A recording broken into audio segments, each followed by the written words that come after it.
kita akan berikan persembahan, karena ini adalah minggu ketiga, kita akan berikan persembahan untuk diakonia dan misi. Dan mari kita berdoa sekali lagi. Tuhan, kami ucap syukur sekali lagi kalau kami ada di dalam kegerakan Tuhan.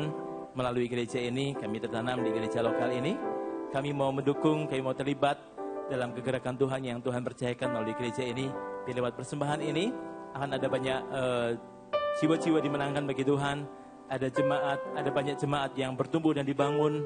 Dan gereja Tuhan didirikan di mana-mana. Dan juga melalui persembahan ini, ada banyak orang yang akan merasakan uluran tangan kasih Tuhan. Kami akan memberikan persembahan ini di dalam nama Tuhan Yesus.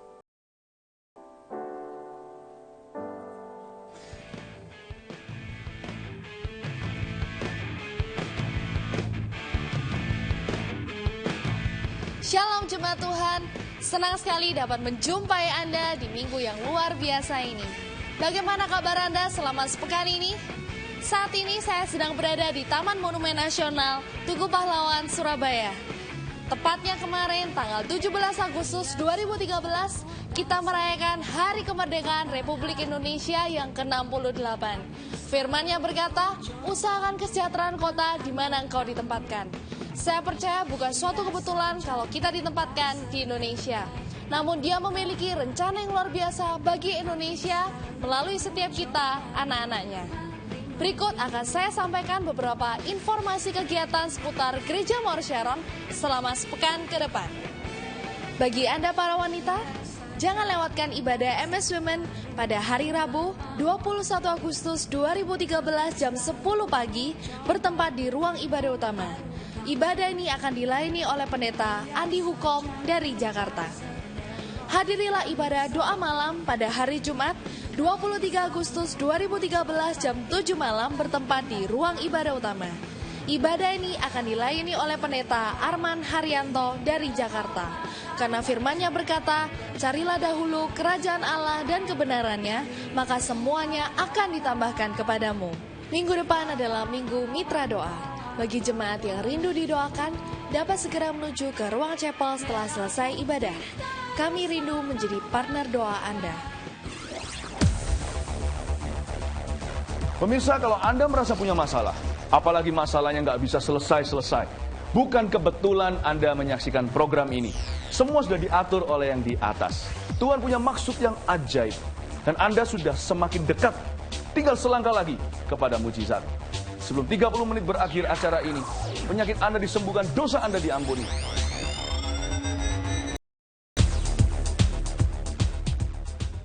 Jangan lewatkan kebaktian kebangunan rohani anak, A Trip to Hell bersama Pastor Philip Mantova.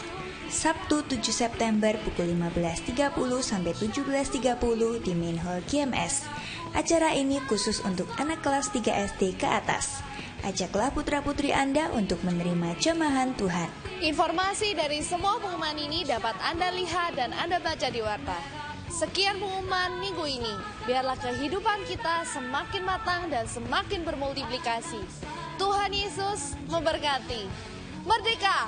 Merdeka! Merdeka!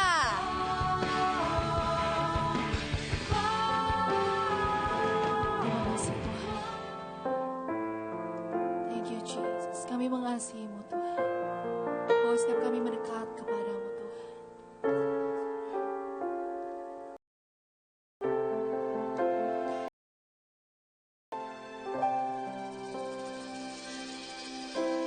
Kami datang di hadirat-Mu dalam satu kasih dengan bersehati. Berjanji setia sampai akhir, mengasihi-Mu Yesus. Kami datang di hadirat-Mu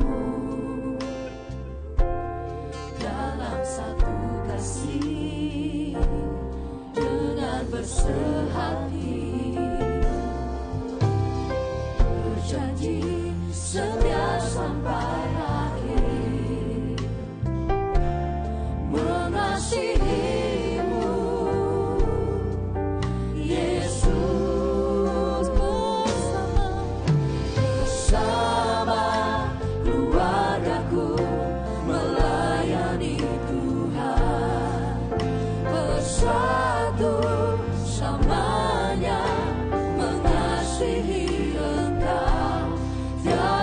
yang dapat melebihi kasih-Mu ya Tuhan. Bagi kami Engkau segalanya.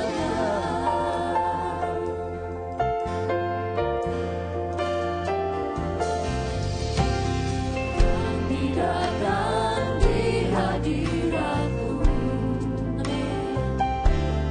dalam satu kasih, dengan bersehati berjanji setia sampai akhir, janji setia sampai akhir, mengasihi-Mu, mengasihi-Mu, Yesus bersama keluarga-Mu melayani Tuhan, bersatu semuanya mengasihi Engkau. Tiada yang dapat melebihi kasih-Mu ya Tuhan.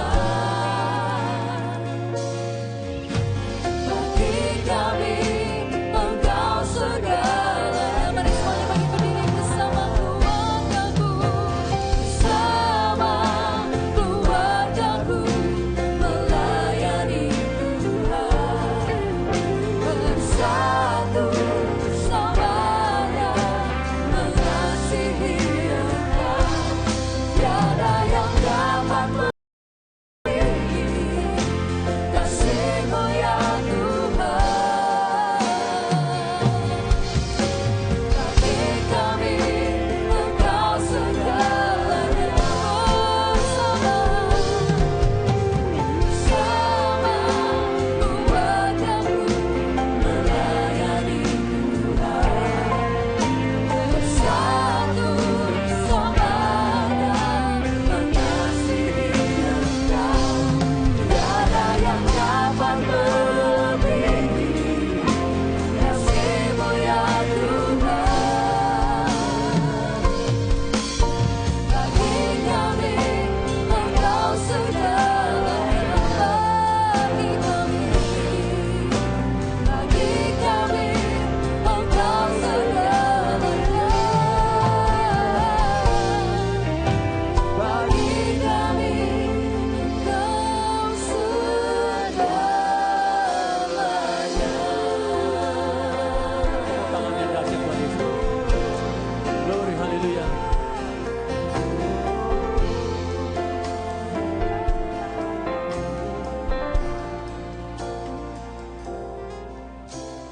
Biarlah 68 tahun kemerdekaan ini menjadikan kita tidak mawas diri, karena banyak hamba Tuhan juga bernubuat. Saya dapat juga bahwa Indonesia akan menjadi negara yang makmur, yang besar, dan Tuhan punya rencana yang besar atas bangsa kita ini. Karena Tuhan mau jangan kita ikut-ikutan untuk melecehkan atau apapun kata orang-orang dari luar negeri, tapi kita harus bangga dengan bangsa kita sendiri karena ada potensi besar, termasuk salah satu, kalau tidak salah, ketiga yang terbesar penduduk di dunia, dan juga pulau-pulau yang terbanyak di dunia dan yang menghasilkan hasil bumi dan kekayaan yang berlimpah, karena banyak bangsa-bangsa yang ingin meraih keuntungan di bangsa kita ini. Tuhan sedang beracara, Indonesia ini bisa makmur lebih lagi, karena pertama karena faktor Tuhan, kedua karena umat kita, umat Kristen ini mau berdoa, dan Tuhan mau tidak hanya sebatas doa, tapi kita bertindak untuk kita membebaskan, memerdekakan mereka yang masih dalam kemiskinan, mereka dalam tertekan, terikat oleh kuasa-kuasa kegelapan dari KKN, dari korupsi dan sebagainya, narkoba. Ini saatnya kita bertindak, kita melakukan sesuatu, dan kita tidak hanya pada waktu memperingati kemerdekaan ini, tapi setiap hari kita bawa dalam doa dan kita lakukan sesuatu untuk orang lain, mulai dari lingkungan kita sendiri, di keluarga, dengan pembantu, dengan majikan, dengan di sekolah, dengan teman-teman, sekolah yang belum percaya juga dimanapun kita berada dengan tetangga juga masih banyak kesempatan yang Tuhan akan gerakan hati untuk kita terlibat untuk memerdekakan mereka. Mari patut kita berdoa sebelum kita dengar firman. Tuhan terima kasih kalau 68 tahun Engkau sudah menyertai bangsa kami, bangsa yang kami kasih dan yang sangat Kau kasih. Terima kasih Tuhan untuk semuanya Tuhan. Lanjutkan karyamu yang terbaik, yang termulia untuk bangsa kami ini bisa mengalami benar-benar arti kemerdekaan yang sejati. Untuk mereka menemukan Engkau sebagai Tuhan Juru Selamat. Untuk mereka dimerdekakan dari tindakan korupsi, dari tindakan anarkis dan apa sebagainya. Kami percaya Engkau pakai, Engkau urapi hamba-Mu yang Kau utus baik. Mari dari presiden sampai ke bawah RT RW, dari APRI, dari kepolisian dan semua aparat yang terkait. Pakai, berikan mereka roh takut Engkau. Juga persiapan untuk pemilihan kepala daerah yang sudah berlangsung sampai pemilihan presiden tahun 2014. Kami percaya Engkau akan memilih orang yang tepat di posisi tepat sehingga terjadi transformasi dari pemulihan yang luar biasa atas bangsa kami ini sehingga akan berdampak kepada bangsa-bangsa. Terima kasih Tuhan. Terima kasih kami boleh juga sebentar mendengar firman-Mu Tuhan. Buka mata rohani kami, untuk kami bisa konsentrasi, kami tidak mudah lupa, kami bisa mengerti dengan jelas, dan kami melaksanakan dan kehidupan keluarga kami.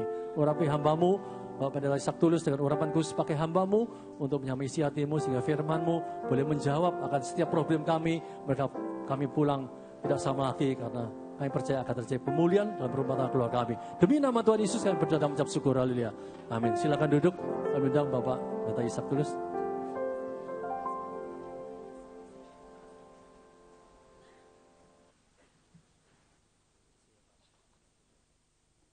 Salam merdeka. Selamat pagi, selamat kita berjumpa dalam kasih-Nya Tuhan Yesus. Saya menyampaikan terima kasih buat kesempatan untuk yang kedua kali pada hari ini untuk menyampaikan firman Tuhan. Dan saya dipesan oleh Bapak Gembala supaya saya bawakan firman yang bicara tentang keluarga. Dan saya sudah berdoa, saya sudah bergumul, dan Tuhan taruh beberapa hal di hati saya untuk disampaikan kepada Anda semua. Nama saya Ishak Tulus. Saya pernah tanya sama mama saya, kenapa saya dikasih nama Ishak Tulus, dan mama saya menjawab begini, Ishak itu artinya tertawa, tulus ya tulus, jadi kalau tertawa, tertawalah dengan tulus, itu nama saya. Istri saya namanya Ribka Marumata, jadi saya Ishak, dia Ribka, jadi pas banget menurut Alkitab. Anak kami dua, yang pertama laki-laki, kuliah di Bandung, umurnya 23, dan yang kedua wanita, umurnya 18 tahun dan kuliah di Jakarta. Saya bersama keluarga tinggal di Bekasi Timur, saya gembala dari satu gereja GPDI, tapi saya melayani di berbagai macam gereja. Saya pikir begini, kita nggak usah dibatasi dengan apapun karena Tuhan mau bekerja bersama dengan semua gereja. Bisa katakan amin? Karena apa? Rencananya Tuhan di muka bumi ini, khususnya yang di Indonesia ini nggak bisa diselesaikan oleh satu gereja, nggak bisa diselesaikan oleh satu kegerakan, tapi diselesaikan oleh tubuh Kristus bersama Dia. Katakan amin. Ya, tepuk tangan. Saya melihat ada beberapa teman yang duduk di tempat ini yang biasa bersama saya, salah satunya di sana. Saya ada dalam pelayanan pria sejati, kalau Anda pernah mendengar itu. Kenapa sih mesti kami pilih pria? Itu persoalannya begitu. Karena menurut kami yang Tuhan taruh di hati kami begini. Kalau gereja memuridkan pria, maksudnya supaya pria ini bisa memuridkan keluarganya. Kalau pria ini bisa memuridkan keluarganya, lalu keluarganya kuat, keluarganya dipulihkan, maka gereja lokal yang isinya keluarga-keluarga kuat, gereja lokal itu pasti kuat. Amin. Dan kalau gereja lokal kuat, gereja-gereja kuat, sebuah kota pasti kuat. Sebab itu nggak ada pilihan lain ya. Makanya kalau Anda baca di Kejadian ketika terjadi jatuhnya Adam dan Hawa dalam dosa, siapa yang makan pertama kali buah itu? Hawa. Makanya nggak ada istilah Adam nafsu, Hawa nafsu. Karena memang Hawa yang makan duluan, ya kan? Tapi kenapa kok Adam yang dikejar Tuhan? Ini masalahnya, ya kan? Adam, ada di mana kamu? Kira-kira menurut Anda, Tuhan tahu nggak Adam di mana? Tahu, kalau nggak tahu bukan Tuhan, ya kan? Tuhan itu tahu persis Adam di mana. Tapi Tuhan juga mau Adam sendiri tahu dia di mana. Ini persoalannya, ya kan? Sekarang ini Tuhan juga tahu persis hidupmu seperti apa. Dan sembunyi dimanapun Tuhan juga tahu. Tapi Tuhan juga mau Anda sendiri tahu hidupmu seperti apa dan di mana. Adam sembunyi sambil pakai cawet daun ara. Begitu kan? Mungkin ini inspirasi kolor hijau pertama. Daun ara. Ya. Dan Adam ngomong begini, aku ada di sini Tuhan. Setelah aku mendengar engkau ada di taman ini, aku menjadi takut. Lalu aku sembunyi. Apakah kamu sudah makan buah yang kularang dimakan itu? Perempuan yang kau taruh di sampingku, dialah yang membuat aku makan buah itu. Siapa yang disalahkan? Kalau saya praktik kira-kira begini. Di sampingku. Siapa yang naruh perempuan itu? Tuhan. Yang disalahkan siapa di sini? Tuhan juga, ya kan? Dialah yang membuat aku makan buah itu. Di sini ada satu kebenaran yang Anda seringkali nggak mau lihat. Pria-pria yang rajin menyalahkan istri. Kenapa ketawa? Ternyata sudah lebih dulu menyalahkan Tuhan yang menempatkan istrinya. Kenapa? Karena istri itu simbol kepemimpinan pria. Ya, hanya sekali waktu ada pria ngomong begini, Pak. Kok bisa? Kalau diajak ngomong nggak nyambung Bapak. Saya ngomong kemana dia jawabnya kemana, goblok Pak. Saya langsung ngomong berarti kamu lebih goblok dari istrimu. Loh kok bisa Pak? Bisa. Goblokmu itu begini, sudah tahu perempuan goblok kamu nikahin. Nah itu goblokmu ya kan? Jadi pria-pria yang nganggap istrinya goblok. Nanti sore saya mau kasih tahu kalau Anda mau datang. Ternyata doanya pria itu dijawab atau enggak, itu garansinya. Pekerjaannya pria itu diberkati atau enggak, jaminannya juga istrinya. Nanti sore saya khotbah itu. Ya. Jadi pria-pria yang suka menyalahkan istri itu sudah lebih dulu menyalahkan Tuhan. Karena apa? Memang Tuhan taruh istri itu supaya Anda yang bertanggung jawab. Karena apa? Istri itu kualitas kepemimpinan pria. Makanya ketika Adam menjawab, perempuan yang kau taruh di sampingku, dialah yang membuat aku makan buah itu. Tuhan gak mau bertele-tele, langsung ke wanita. Hawa, persis Adam. Ular. Tuhan juga gak mau bertele-tele, langsung ke ular. Untung ular gak ngomong begini, kambing. Loh, biasanya di Indonesia ini kambing hitam itu paling terakhir loh. Jadi, Anda ngerti nggak di sini? Ternyata ular ini lebih tanggung jawab daripada Hawa dan Adam. Dia nggak lempar kemana-mana. Jadi pada waktu itu kalau Tuhan bikin altar call, ular yang begitu. Makanya, mama saya ngomong begini. Manusia itu kadang-kadang kalah sama binatang. Binatang itu pertama kali dipertemukan anjing, ya, itu cakar-cakaran. Tapi lama-lama jadi teman. Kalau manusia pertama dipertemukan, waduh baik sekali. Lama-lama cakar-cakaran. Ya? Bilang sampingmu, jangan pura-pura gak dengar. Ini penting buat kita. Amin? Oh iya. Beberapa bulan lalu saya diminta melayani seminar di satu gereja namanya Gap Sultra. Gereja Protestan Sulawesi Tenggara. Protestan ya. Saya ketemu seorang pria dan saya tanya begini, Pak, kerja di mana? Di perusahaan ini, Pak. Cukup besar perusahaan. Oh, sebagai apa? Saya salah satu direktur di perusahaan itu, Pak. Wow. Berapa orang dipimpin, Pak? Sekian orang. Banyak. Terus saya tanya begini, kira-kira kalau buat perbandingan, susah mana? Memimpin sekian orang di kerjaan Bapak itu dibanding dengan memimpin satu orang di rumah Anda sendiri, istri. Pria itu langsung begini. Iya ya Pak ya. Betul. Kadang-kadang nggak tahan loh Pak. Kenapa? Loh mulut istriku itu asal jeplak begini. Itu sepanjang hari begini loh Pak. Gimana? Begini. Saya bilang itu normal. Yang nggak normal itu kalau mulut istrimu begini nggak balik lagi. Nah itu lebih. Ya kan?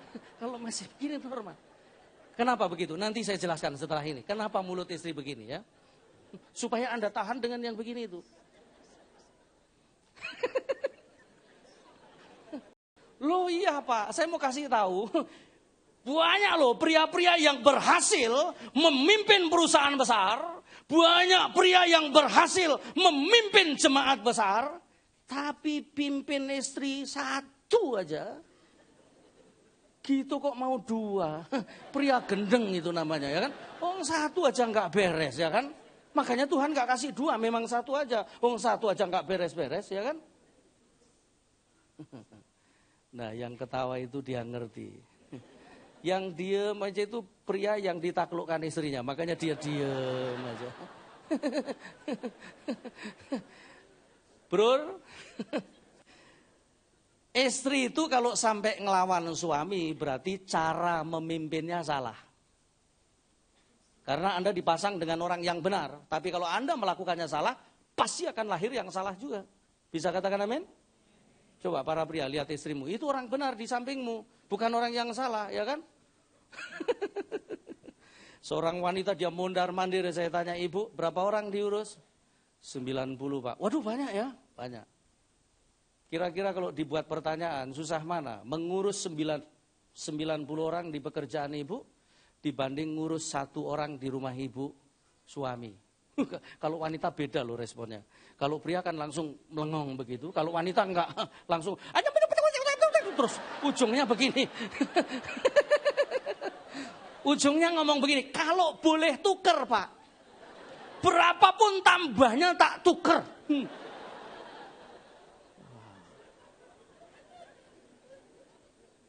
Saya mau ngomong begini hari ini. Sebenarnya kita bahagia atau enggak, itu pilihan.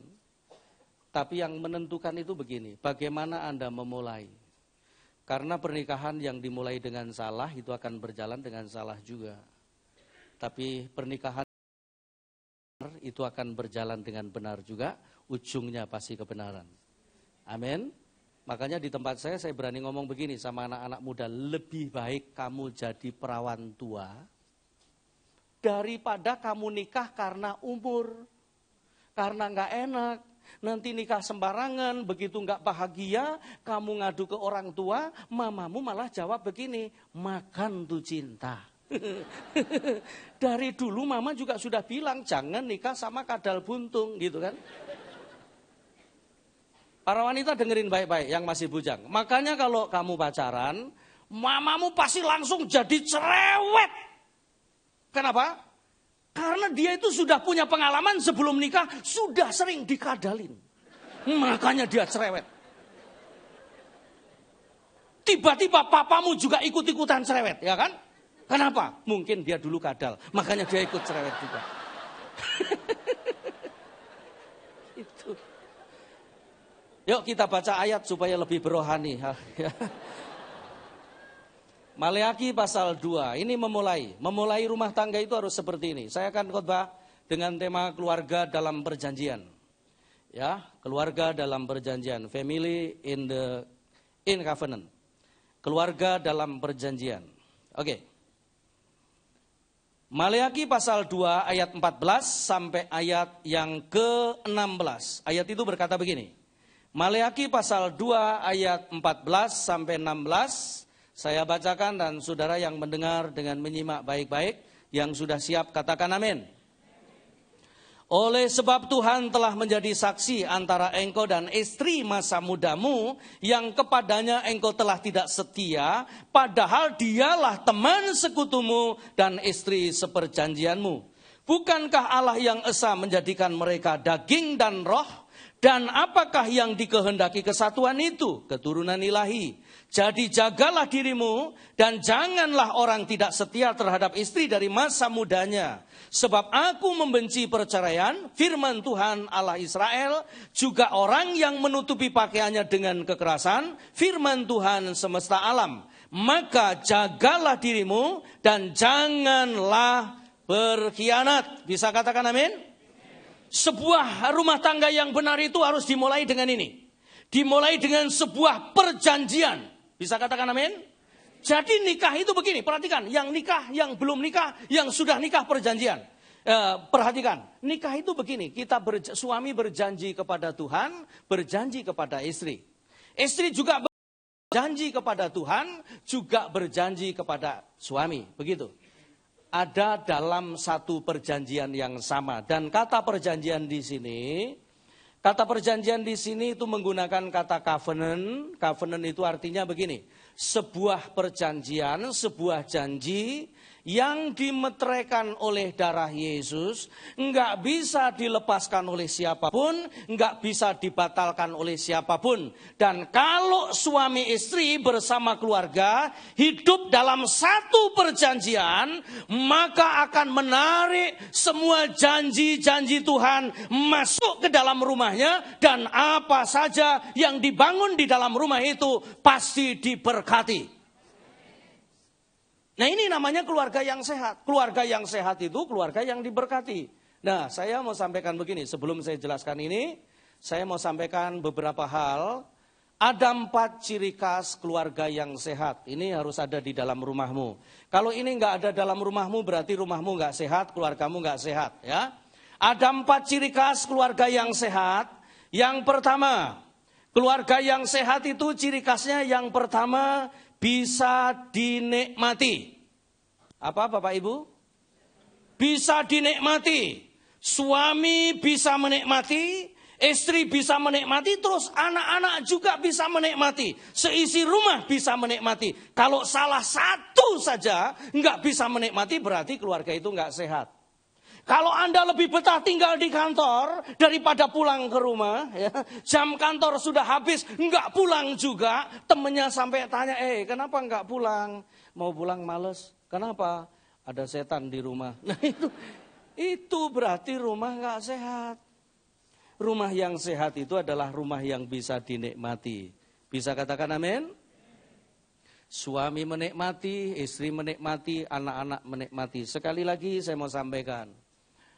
Yang namanya kenikmatan keluarga, kenikmatan rumah tangga itu bukan karena rumahnya yang besar. Belum tentu, tadi pagi saya sudah ngomong. Banyak orang rumahnya besar tapi bertengkar terus, ribut terus. Ini namanya nggak bisa dinikmati, ya kan? Padahal rumahnya besar, kamarnya aja 17. Ini rumah apa tempat kos? Tapi kalau ngomong selalu bantai-membantai, ya kan? Itu. Nggak ada baik-baiknya, selalu bertengkar. Lebih baik menurut saya daripada rumah besar tapi nggak bisa dinikmati. Mendingan rumah kecil tapi bisa dinikmati, amin. Kalau bisa besar tapi bisa dinikmati. Kalau besar nggak bisa dinikmati, lebih baik kecil tapi bisa dinikmati. Namanya rumah tipe RSSS. STS, ya kan? Apa itu? Rumah sangat sederhana, sempit sekali, selonjoran susah tapi senang. Nah itu. Kenikmatan rumah tangga juga begini, bukan karena jabatan tinggi, pangkat tinggi, gaji besar, bukan. Saya punya anak rohani, suaminya perwira, istrinya juga perwira. Suaminya perwira angkatan darat, istrinya perwira angkatan laut. Istrinya pangkatnya lebih tinggi. Jadi istrinya memutuskan begini, aku nggak mau diatur-atur oleh bawahan. Kasihan itu suami. Apa aja harus menggunakan kata mohon izin. Padahal istri sendiri, ya kan? Sekali waktu pulang kerja, lalu kemudian dia telepon istrinya, mohon izin siapkan landasan karena pesawat mau mendarat. Istrinya jawab begini, nggak bisa, cuaca sedang buruk. Silakan kau putar-putar di angkasa sampai cuaca jadi baik. Loh, kayak penjaga menara beneran. Tapi sekali waktu jujur, di Lubuk Linggo, ini di Sumatera Selatan. Di Lubuk Linggo ada camp pria sejati. Pria ini ikut. Ketika ikut dipulihkan, nah pria itu begini. Pria itu kalau karakternya dipulihkan, biasanya tanggung jawabnya ditambah oleh Tuhan. Karena yang bisa membuat kita naik itu karisma. Tapi yang menopang kita tetap di atas dan terus naik ke atas, kalau ditopang dengan karakter. Karisma tanpa karakter sekali waktu pasti jatuh. Amin. Ya ikut dipulihkan, lalu kemudian dikasih kesempatan sekolah perwira yang lebih tinggi dari istrinya. Sekolah selesai, lulus, naik pangkat, lebih tinggi dari istrinya. Begitu naik pangkat lebih tinggi dari istrinya, otomatis kata mohon izin gugur. Terus istrinya juga ikut seminar di Palembang. Ya. Begitu dipulihkan, dua-duanya dipulihkan. Aduh, selandasannya nggak pernah tutup lagi udah. Ya. Terserah ya kan. Tapi saya mau kasih tahu bukan karena pangkat, bukan karena gaji, bukan karena kedudukan kita tinggi. Dan juga begini, sekali lagi. Yang namanya kenikmatan rumah tangga itu bukan karena pelakunya itu hamba Tuhan.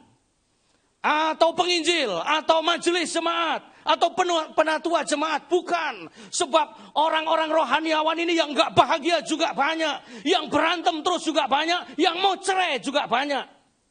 Ya. Bahkan ada pendeta yang kalau bertengkar pakai ayat itu ada. Makanya saya mau ngomong buat Anda, orang yang paling berbahaya di gereja adalah orang yang menguasai ayat-ayat. Oh iya, dia menguasai kok. Yang benar itu dikuasai ayat. Kalau dikuasai ayat, pasti dia tunduk sama firman dan pasti kelakuannya baik. Makanya istri saya sering ngomong begini, Pak, nanti kalau Papa khotbah, nggak usah ngomong yang Papa nggak lakukan ya. Mama begini, kalau Mama ikut, Mama duduk depan, kalau perlu sambil bawa karet. Jadi, loh iya Bapak Ibu kalau ngelihat pendeta itu jangan dilihat hebatnya khotbahnya loh. Tanya sama istrinya, itu paling benar. Sebab ada pendeta juga khotbahnya bagus, tapi istri duduk di bawah begini. Gitu.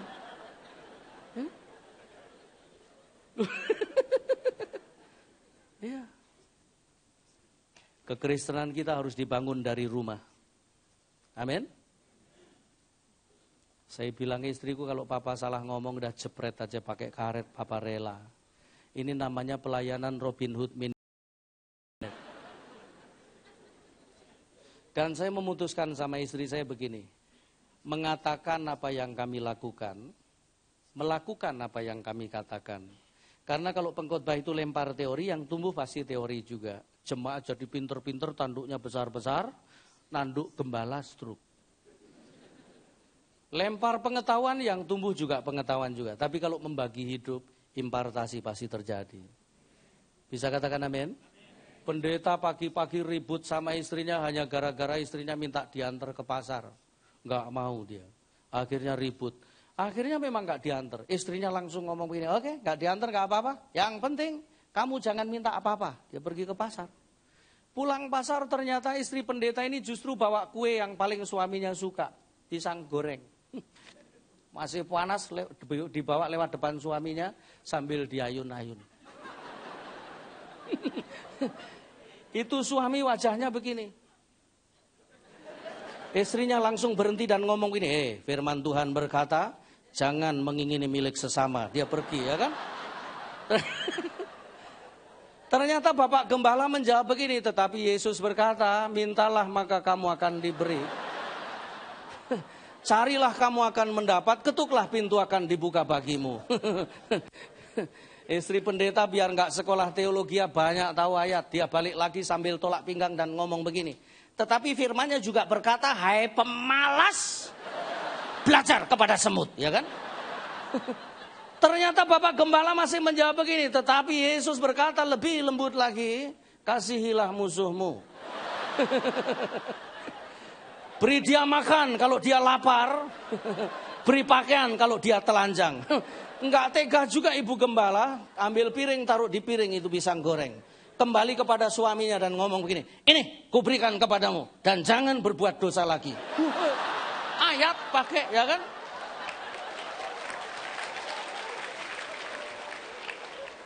Makanya sekarang saya mau ngomong begini. Selama Anda mengenakan ayat itu kepada orang lain, itu akan melukai. Tapi kalau ayat itu Anda kenakan buat diri sendiri, akan menyembuhkan banyak orang. Jadi suami itu nggak boleh lo ngomong begini. Kata firman Tuhan, istri itu harus tunduk kepada suami. Itu suami lancang. Tuhan itu ngasih perintah begini loh. Kepada suami supaya mengasihi istri. Begitu kan? Kepada istri supaya tunduk kepada suami. Jadi kalau ada goncangan suami yang benar, dia akan berkata begini, hai suami, kasihilah istrimu. Gitu. Karena istri yang aneh-aneh itu kurang dikasihi.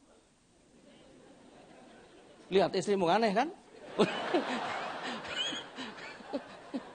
Suami yang macam-macam itu karena kurang dihormati juga. Makanya dia nuntut penghormatan, kemana-mana dia hormat terus ya kan? Itu makanya ya kan? Jadi kita nggak boleh pakai ayat buat orang lain. Pakai diri sendiri, nanti nular ke orang lain.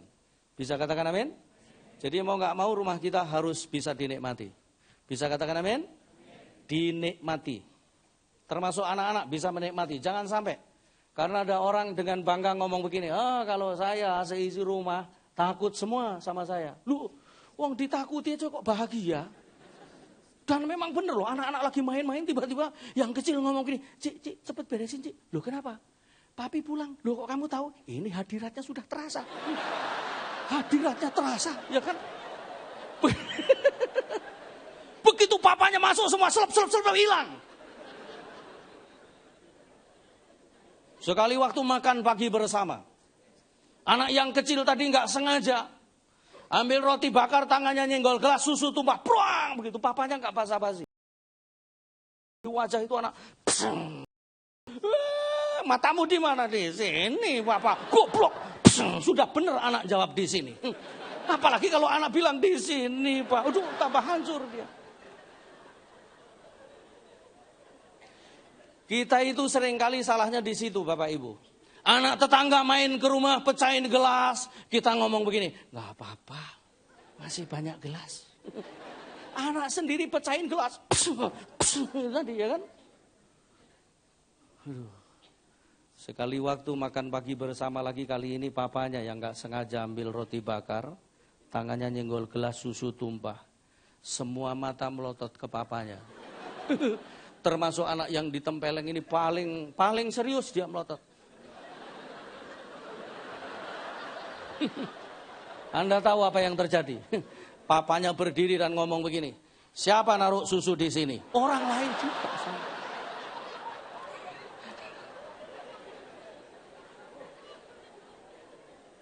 Coba bilang sama sampingmu begini, orang seperti itu lagi duduk di sini sekarang. Kita harus berani ciptakan rumah tangga kita itu bisa dinikmati, amin.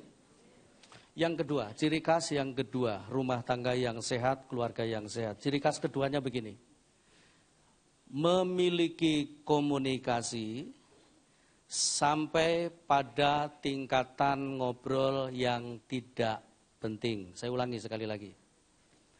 Memiliki komunikasi sampai pada tingkatan ngobrol yang tidak penting.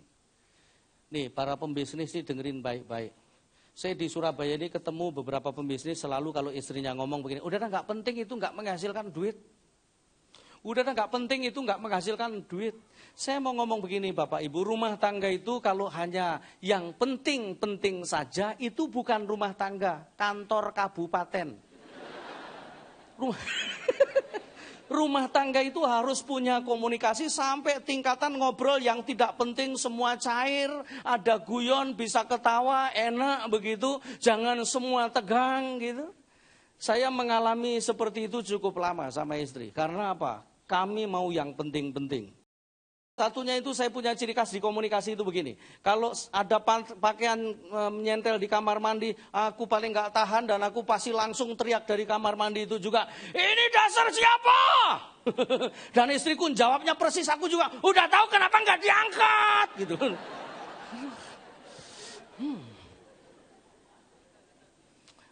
Coba istri bilang sama suami, kayak kita juga ya Pak ya.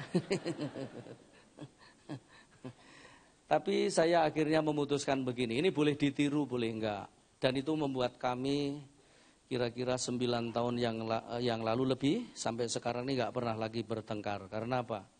Kami berjuang untuk membangun sebuah komunikasi yang sederhana dengan 4 langkah. Ini boleh dicatat, boleh ditiru, boleh enggak. Simpel sekali dan sederhana sekali, karena seringkali barang sederhana itu enggak dihiraukan orang, padahal itu bisa menyembuhkan. Ya, saya belajar begini nih, perhatikan baik-baik. Dalam membangun komunikasi ada 4 langkah. Yang pertama saya lakukan begini, belajar mendengar sampai tuntas. Ini penting. Kita seringkali, ini bagian tersulit. Mendengar sampai tuntas. Jadi kalau istri ngomong didengerin sampai tuntas, kalau suami ngomong dengerin sampai tuntas. Saya dulu paling nggak bisa dengerin istri ngomong sampai tuntas. Karena pria itu seringkali begini, pria perhatikan saya. Pria itu seringkali kalau istrinya ngomong belum selesai dia sudah tahu ujungnya. Dan sementara istri itu kalau ngomong detail, lengkap. Karena apa? Memang surveinya kan begitu. Pria itu makhluk to the point, wanita itu makhluk detail, makhluk lengkap. Makanya telepon pun beda, ya kan? Kalau pria, telepon sama pria, itu simpel sekali. Bapak sudah di mana? Baru mendarat nunggu bagasi. Oke Bapak ditunggu di luar, ya sampai ketemu, selesai. Kalau wanita nggak bisa begitu. Halo, halo juga. Apa kabar? Luar biasa? Yes.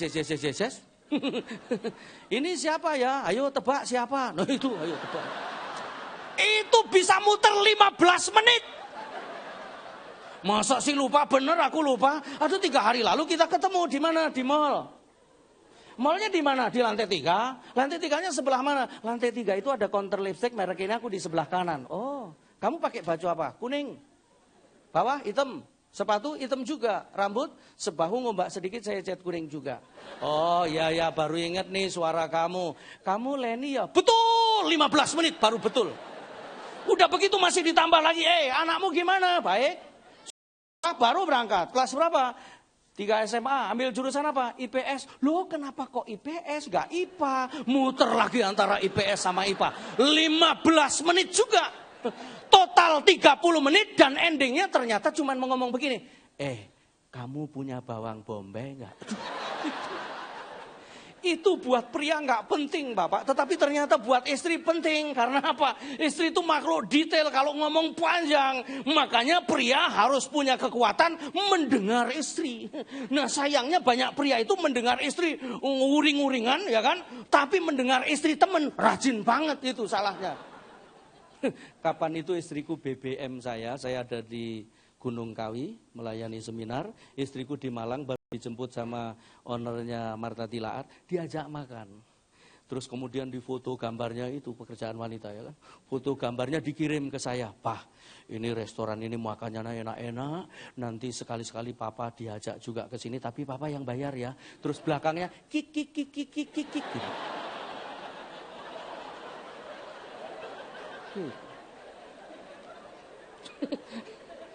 Kita itu sering kali justru kalau sama istri, sama suami nggak bisa kik.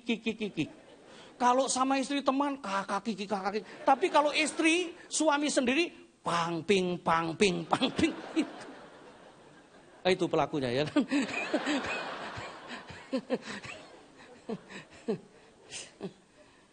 Mesti belajar sampai mendengar sampai tuntas, amin.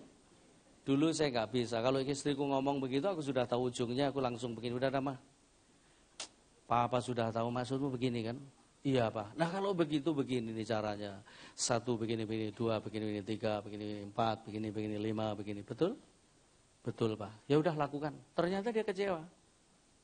Tapi setelah saya ngerti bahwa komunikasi itu kekuatan utamanya bukan di bicara, tapi di mendengar. Nah ini perhatikan, komunikasi itu kekuatannya di mendengar Bapak, bukan di bicara. Setelah ngerti ini 9 tahun lalu lebih, ya saya belajar. Kalau istriku ngomong, walaupun sudah tahu ujungnya, saya nggak akan stop. Saya biarin bener-bener sampai landing, sampai parkir. Begitu parkir ternyata saya tidak menjelaskan lagi 1 begini, 2 begini, 3. Enggak, saya malah tinggal ngomong begini. Oh begitu ya Ma? Iya Pak. Jadi ada rahasia begini nih Pak. Ternyata istri itu kalau ngomong memang panjang. Tapi kalau Anda dengar sampai habis, biasanya ujungnya dijawab sendiri. Jadi nanti pulang boleh dites ya. Kalau istrimu ngomong biarin aja. Sampai habis, begitu habis ternyata dia jawab sendiri. Kita tinggal mantu. Belajar mendengar sampai tuntas. Langkah kedua, belajar menjawab dengan benar. Sebab banyak orang juga kalau ditanya jawabannya nggak benar. Papa baru pulang, sudah tahu tanya. Nah itu nggak benar, ya kan? Ada lagi kalau ditanya ganti nanya. Papa sudah mandi? Memang kalau belum kenapa? Mulai sekarang kalau ditanya mesti belajar jawab dengan benar. Bisa katakan amin? Mendengar sampai tuntas, menjawab dengan benar. Terus yang ketiga, belajar tanya baik-baik. Sebab ada orang juga kalau tanya itu kayak menghakimi. Ya. Yang keempat, jangan nyimpen persoalan. Persoalan harus, karena kalau enggak Anda selesaikan baik-baik. Bisa katakan amin? Jadi ciri khas rumah tangga yang sehat, yang pertama bisa dinikmati, yang kedua memiliki komunikasi sampai pada tingkatan ngobrol yang tidak penting. Yang ketiga, ciri khas yang ketiga itu saling terbuka dan tidak ada yang ditutupi. Itu ya. Ciri khas rumah tangga, keluarga yang sehat itu, yang ketiga adalah saling terbuka, tidak ada yang ditutupi. Sekali waktu saya diminta melayani seminar keluarga di Magelang. Dari satu wadah yang namanya BKSG. Ya, saya dikasih tema bagus, temanya itu rahasia keluarga bahagia. Tapi saya diberkati juga lewat tema ini, rahasia keluarga bahagia. Ternyata bahagia. Dan rahasia keluarganya bahagia itu juga ada. Anda mau tahu rahasianya keluarga bahagia? Rahasianya keluarga bahagia itu begini, jangan ada rahasia dalam keluarga, pasti bahagia. Semakin banyak rahasia, semakin enggak bahagia. Apalagi kalau ada orang yang dirahasiakan. Nah itu. Belakang gitu loh. Jadi sampai ada istri enggak tahu gaji suaminya berapa, itu berarti belum sehat. Apalagi ada istri enggak tahu kode PIN HP suaminya. Malah petaka itu Jadi mulai sekarang saling terbuka. Jangan ada rahasia di antara Anda. Coba bilang sama suami istri, jangan ada rahasia di antara kita. Amin. Karena kalau ada rahasia pasti nggak bahagia. Yang keempat, ciri khas rumah tangga yang sehat yang keempat itu begini. Saling membangun dan bukan saling meruntuhkan. Kenapa? Karena pria punya kelebihan juga punya kekurangan, wanita punya kelebihan juga punya kekurangan. Nah, kelebihannya suami itu untuk nolong kekurangannya istri, kelebihannya istri untuk nolong kekurangannya suami.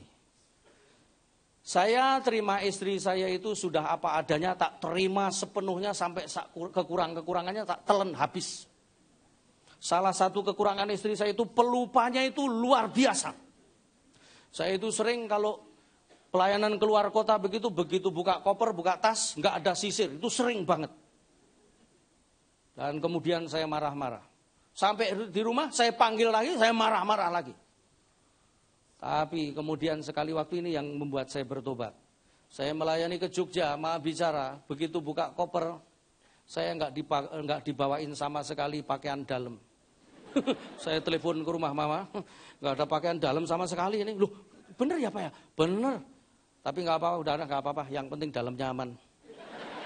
Terus saya akhirnya memutuskan begini, mama dengerin baik-baik. Hari ini papa memutuskan, biar mama pelupa, I love you full.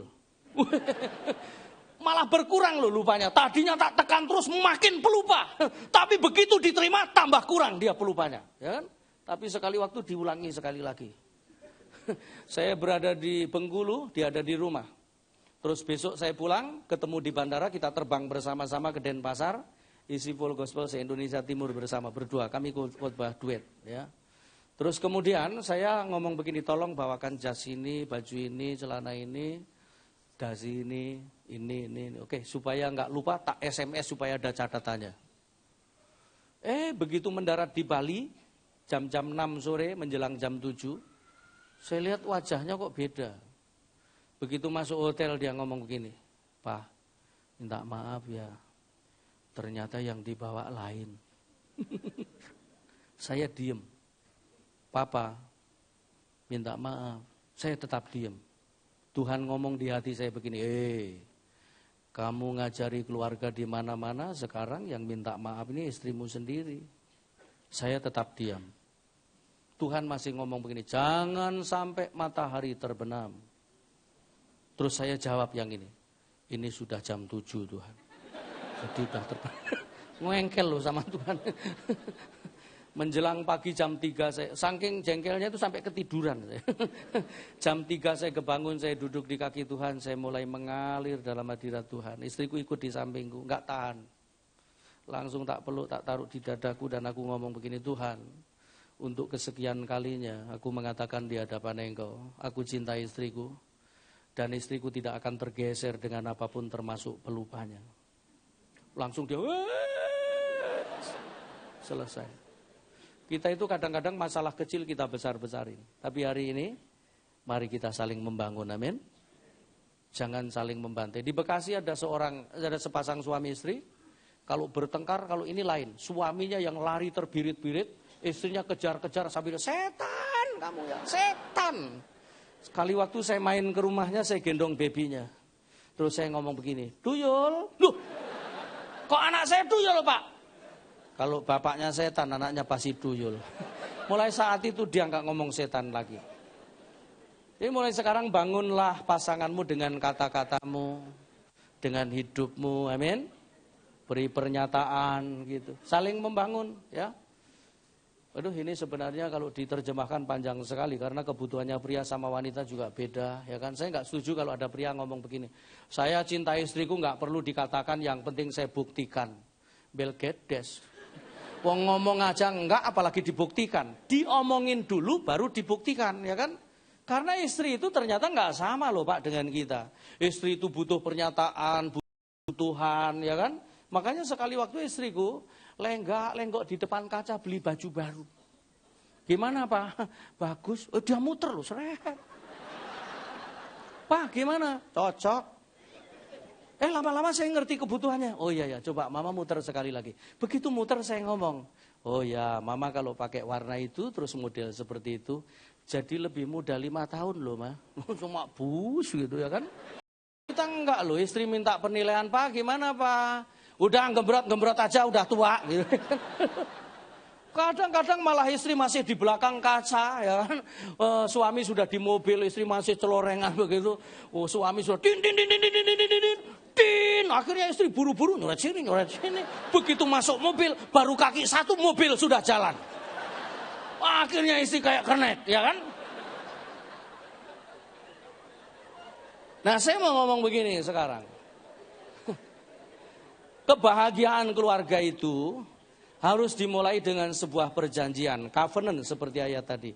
Perjanjian itu seperti apa sih? Nih saya kasih contoh ya. Bapak, istrinya. Coba bawa maju ke depan Pak. Nih saya kasih tahu. Digandeng tapi jangan diseret ya.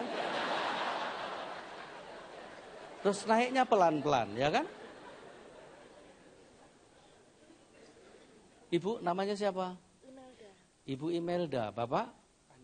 Pak Andre sama Ibu Imelda. Sudah lama nikah? 9 tahun. Bu, enak gak jadi istrinya dia? Tapi gak usah dijawab, nanti.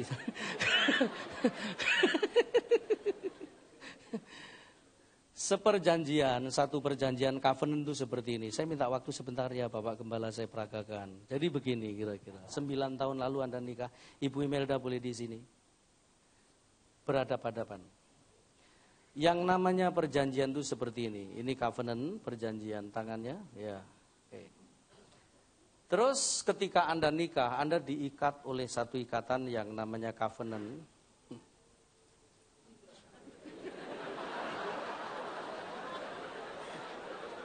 Tapi kalau ikatan Anda dalam pernikahan nggak kelihatan karena yang ikat Tuhan Yesus.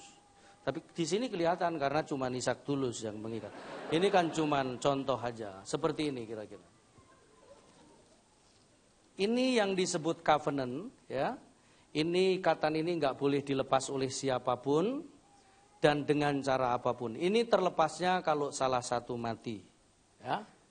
Jadi nikah itu Pak Andre sama Ibu Imelda nggak boleh ganti sebelum mati. Kalau mau ganti silahkan berdoa supaya pasanganmu mati, baru ganti, ya kan?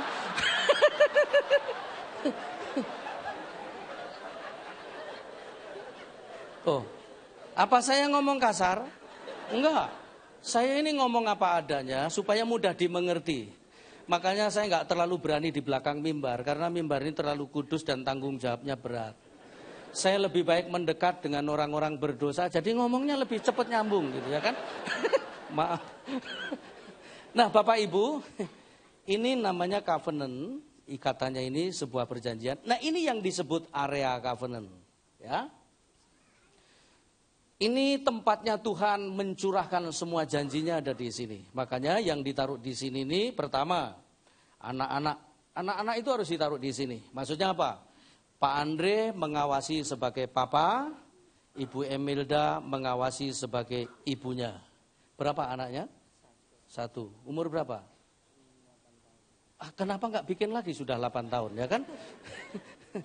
Kenapa? Karena begini, perhatikan baik-baik. Anak pria yang tidak pernah mendapat perhatian papanya, nggak dapat pelukan papanya, itu akan menjadi pria yang liar dan mudah jatuh dalam dosa dan rentan dengan berbagai macam penyakit. Itu anak pria.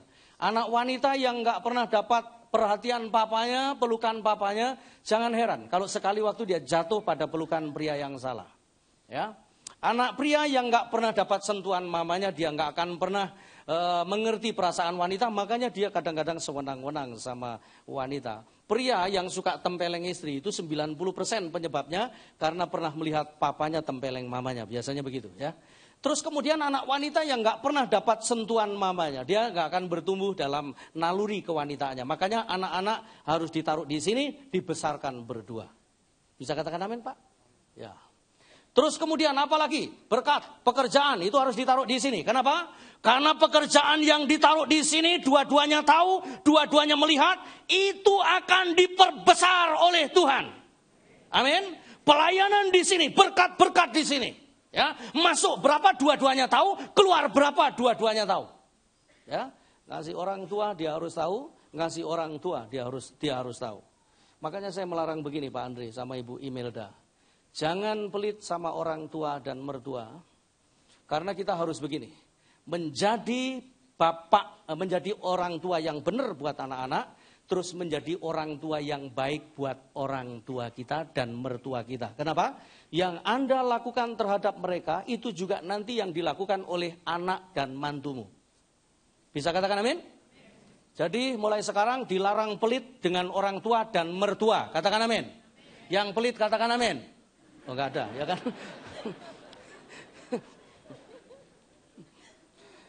Anak-anak berkat taruh di sini. Terus kemudian orang tua, mertua enggak boleh di sini. Kacau.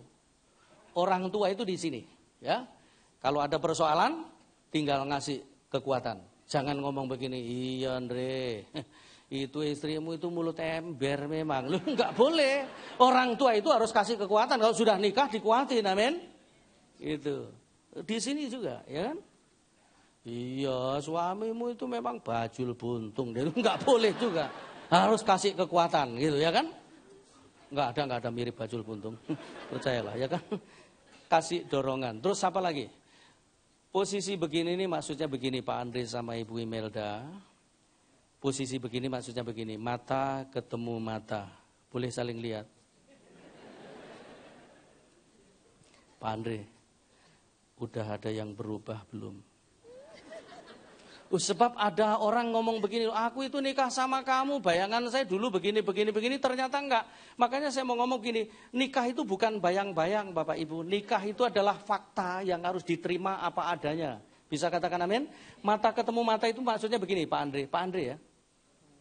Terima istri, lihat istri apa adanya, terima apa adanya, kekurangannya juga kelebihannya. Begitu juga ibu, pandang dia apa adanya, terima apa adanya, nggak usah ada yang dibuang, terima apa adanya, begitu. Oke? Saya nggak setuju kalau ini.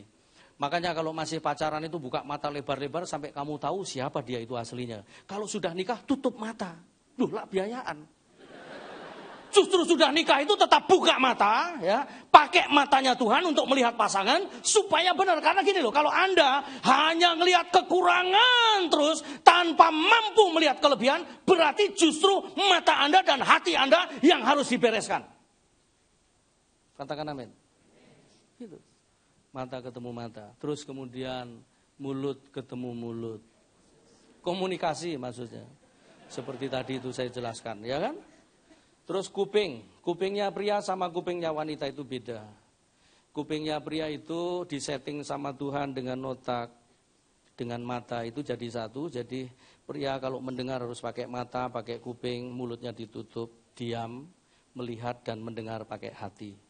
Kalau wanita itu bisa multitask, wanita itu bisa sambil gendong anak, terus sambil telepon, sambil ngulek sambel.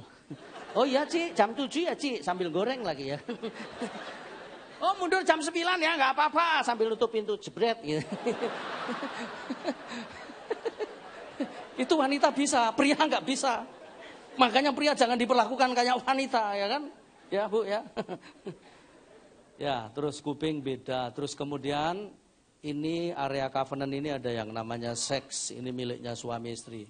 Nanti kalau ketemu lagi kita akan bicara. Yang di sini yang penting adalah komunikasi, seks dan uang itu harus dijaga benar-benar. Karena gini, orang itu kalau sudah rusak di komunikasi, nggak lama kemudian di pekerjaan rusak juga keuangannya, di seks juga. Itu penting tiga-tiganya. Kayak tiang aja, komunikasi, seks dan uang itu kekuatannya rumah tangga.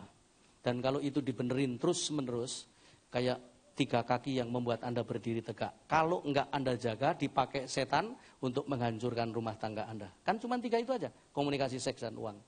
Itu penting ya. Jadi posisi begini seperti itu ya. Semua taruh sini, jangan ada yang kececer keluar supaya diperbesar oleh Tuhan. Amin. Nah sekarang saya mau lepas nih Pak Andre. Tapi dibawa pulang ya. Tapi yang bawa Ibu Imelda.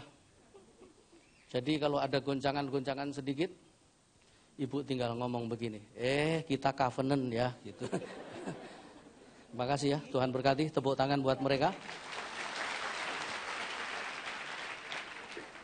Secara singkat Anda tulis saja, yang merusak covenant, yang lambat berkat, yang membuat Anda berantakan itu ada 3 hal di ayat 16. Yang pertama adalah spirit divorce. Anda nggak boleh ngomong cerai, ngomong aja nggak boleh, apalagi memikirkan nggak boleh, apalagi melakukan. Ya, yang pertama spirit divorce itu ayat 16. Itu yang menghancurkan covenant kita.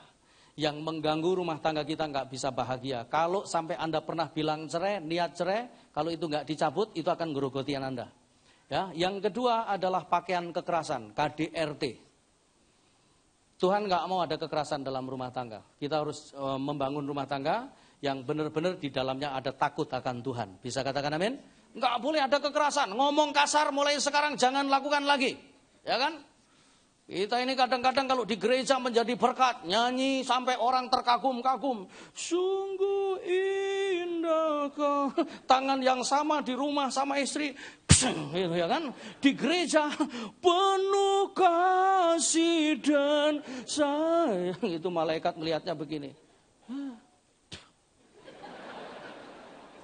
Mungkin malaikat juga ngomong begini, cangkemmu, mungkin ya kan. Sebab cuma di gereja, karena tangan yang sama di rumah sama istri, istri jatuh malah dihitung 1, 2, lu ini tinju apa suami istri, ya kan?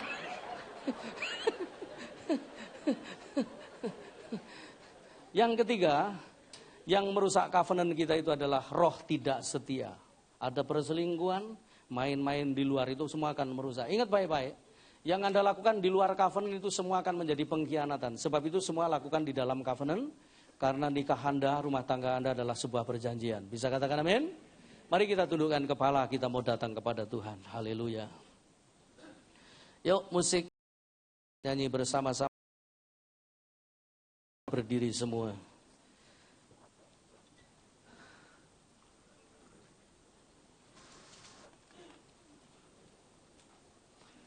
Janjimu seperti fajar pagi hari. Mari kita lihat. Yang tidak pernah terlambat bersinar. Kita nyanyikan pujian ini.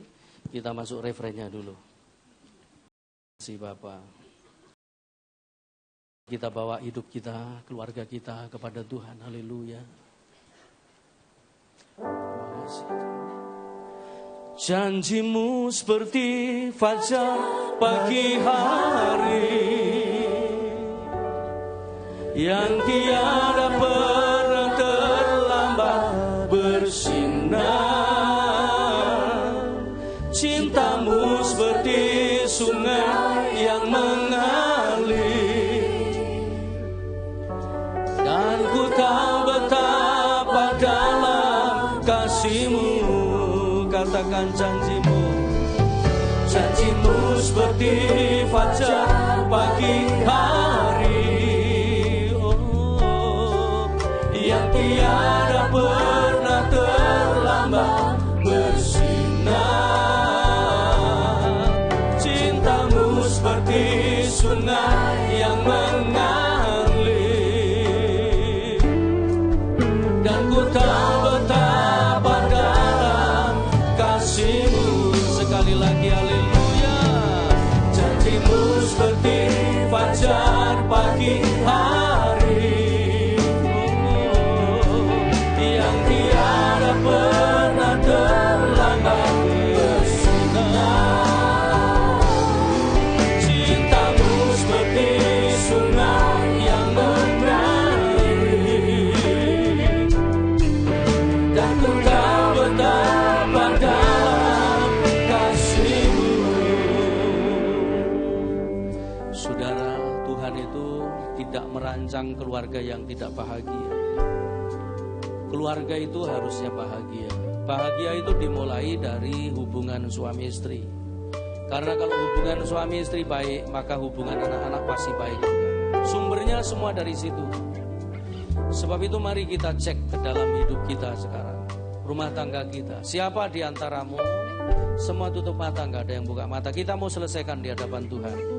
Siapa di antaramu pernah berpikir cerai, mengucapkan cerai begitu? Saya beri kesempatan saudara untuk cabut ini. Karena kalau enggak, ini kutuk akan mengikat terus dan kemudian menghambat berkat Anda. Kalau Anda pernah melakukan itu, pernah ngomong itu, berpikir, berkata cerai, bertengkar sampai ngomong cerai, mari kita cabut bersama-sama. Letakkan dua tanganmu di dadamu dan silakan berurusan dengan Tuhan. Karena Anda sendiri diberi hak untuk itu. Cabut di hadapan Tuhan dan sekarang ganti kata-kata berkat. Haleluya. Saya merasakan di sini ada orang yang pernah merasa nyesel aku nikah sama dia ini. Itu sama. Itu roh tidak setia. Kalau sudah nikah gak usah tengok kiri kanan. Pandang istrimu seperti Tuhan memandang istrimu. Pandang suamimu seperti Tuhan memandang suamimu. Mari kita komitmen di hadapan Tuhan sekarang. Istriku adalah orang, suamiku adalah orang terbaik buat aku. Para bujangan yang belum nikah, jangan sembarangan nikah. Tunggu sampai Tuhan beri. Letakkan dua tanganmu di dadamu dan minta sama Tuhan sekarang petunjuk supaya Anda mendapatkan yang terbaik. Bapa, hamba arahkan tangan kepada mereka semua, supaya setiap pasangan suami istri, mereka menjadi covenant, perjanjian yang kuat dimeteraikan oleh darah Yesus, tidak terputuskan oleh apapun. Dan kami percaya kalau mereka menghidupi janji-janji ini, menghormati janji itu, janji nikah itu, maka mereka pasti diberkati Tuhan. Dan apa saja yang mereka kerjakan bersama-sama diberkati, bertumbuh, berbuah lebat untuk hormat pujian bagi nama Tuhan. Kami berdoa para bujangan juga Tuhan, nanti tepat pada waktunya Tuhan berikan jodoh yang seiman, yang punya nilai kebenaran, supaya mereka hidup bahagia, membangun rumah tangga yang di dalamnya hadir kerajaan Allah. Terima kasih. Kalau sekarang ini ada di antara mereka yang pacaran dengan tidak seiman, Tuhan tolong supaya Engkau beri petunjuk kepada mereka. Dan kami percaya mereka mendengar dan mereka pasti akan melakukan yang terbaik. Terima kasih Bapak. Kami berdoa supaya semua jemaat yang berada di dalam ruangan ini, bahkan setiap telinga yang mendengar, mereka tetap hidup di dalam perjanjian itu, supaya janji-janji Tuhan digenapi. Terima kasih Bapak. Hamba-Mu sudah berhenti berbicara, tapi Roh Kudus, Engkau akan menjelaskan lebih dalam. Engkau akan berkata lebih tajam, sampai kebenaran-Mu disampaikan dengan benar di hati kami dan kami hidupi. Terima kasih Bapa. Segala pujian hormat hanya bagi-Mu. Dalam nama Yesus kami sudah berdoa mengucap syukur kepadamu. Haleluya, mari katakan amin. Tepuk tangan dan saya kembali. Seperti fajar pagi hari yang tiada pernah terlambat bersinar. Cintamu seperti sungai yang mengalir dan ku tak betapa dalam janjimu seperti fajar pagi hari yang tiada pernah terlambat bersinar. Cintamu seperti sungai yang mengalir dan ku tak betapa dalam kasih-Mu, dan ku tak betapa dalam kasih-Mu, dan ku tak betapa dalam kasih-Mu. Tepuk tangan Tuhan Yesus Kristus. Kami mengucap syukur untuk firman-Mu, untuk memotivasi kami kembali kepada kasih yang mula-mula. Terima kasih Engkau sebagai kepala, sebagai gembala agung di dalam kehidupan rumah tangga keluarga kami. Banyak hal kami lihat semua. Kami boleh berada di tempat ini mengucap syukur semata-mata karena anugerah-Mu. Dan di luar ketidakmampuan, di luar kesalahan kami, Engkau yang bertindak, Engkau yang melakukan segala pembentukan kami, agar kami boleh memiliki karakter Kristus dalam hidup kami. Ampuni Tuhan kalau selama ini kami kurang membangun hubungan intim dengan Engkau. Kami kurang waktu, nyediakan waktu yang terbaik di dalam mesbah keluarga. Mampukan kami untuk Engkau ingatkan, Engkau gerakan hati kami, untuk kami rindu berdoa bersama-sama dengan keluarga. Rindu untuk baca firman dan merenungkan firman dan melakukan firman dengan setia. Dan kami percaya di situ berkat akan nyata dalam kehidupan rumah dan keluarga kami. Tuhan, terima kasih untuk semuanya. Jadikan, mampukan kami untuk benar-benar berfungsi, baik sebagai suami, sebagai istri, sebagai orang tua dan anak.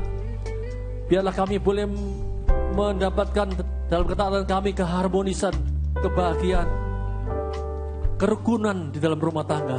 Karena dari situ berkat dan kehidupan Engkau berikan untuk selama-lamanya. Terima kasih untuk semua. Engkau berikan istri yang terbaik, berikan suami yang terbaik, berikan orang tua yang terbaik, berikan anak yang terbaik. Mampukan kami untuk bisa saling mengasihi, mengampuni, saling terbuka dan tidak memenuhi diri sendiri. Untuk kami bisa saling membagi hidup satu dan lain. Berkati setiap umat-Mu yang datang dengan sakit penyakit, Kau jamah dan Kau sembuhkan oleh birul Yesus. Berkati rumah tangga keluarga mereka, berkati pekerjaan mereka, apapun profesi mereka, baik pengusaha, wirasakarya, profesional, berkati mereka dan berkati beliau. Yang belum dapat pekerjaan, Engkau berikan pekerjaan tempat, yang belum dapat pasangan hidup, Engkau berikan tempat pada waktunya. Orang yang takut akan Tuhan, yang sepadan, yang belum dapat keturunan, diberkati buah kandungan, sehingga mereka boleh mengalami kehamilan pada mereka. Tuhan, segala kebutuhan cukupkan dan mereka berlimpah. Masalah apapun yang mereka hadapi saat ini, baik masalah pribadi, keluarga, pekerjaan, keuangan dan sebagainya, Engkau berikan hikmat dan Engkau berikan jalan keluar yang terbaik. Kalau sebentar kami melihat tempat ini, kami percaya malaikat-Mu selalu menyertai, mengiring kami tiba selamat rumah masing-masing dengan damai sejahtera sepanjang sore, sepanjang hari ini, sepanjang minggu depan. Kami percaya ada hal yang luar biasa yang Engkau akan kerjakan untuk kami berbahagia. Silakan Tuhan, kehendak rencana-Mu yang terbaik untuk kami. Kami mau libatkan Engkau dan kami tidak pernah melupakan Engkau dalam setiap aspek hidup kami. Sidang cepat kasih Tuhan, angkat kedua tangan-Mu dan terimalah dengan sukacita kasih karunia daripada Allah Bapa yang selalu berkarya yang terbaik. Diberikan tempat pada waktu apa yang menjadi kebutuhan saudara. Kasih setia Tuhan Yesus Kristus yang selalu berdoa syafaat untuk kebahagiaan, untuk kesuksesan saudara. Dan Roh Kudus yang akan melaksanakan apa yang menjadi kehendak Bapa dan berhasil apa yang menjadi ditanya mulai saat ini sampai Maranatha. Kata sama-sama, amin. Selamat siang, Tuhan Yesus memberkati.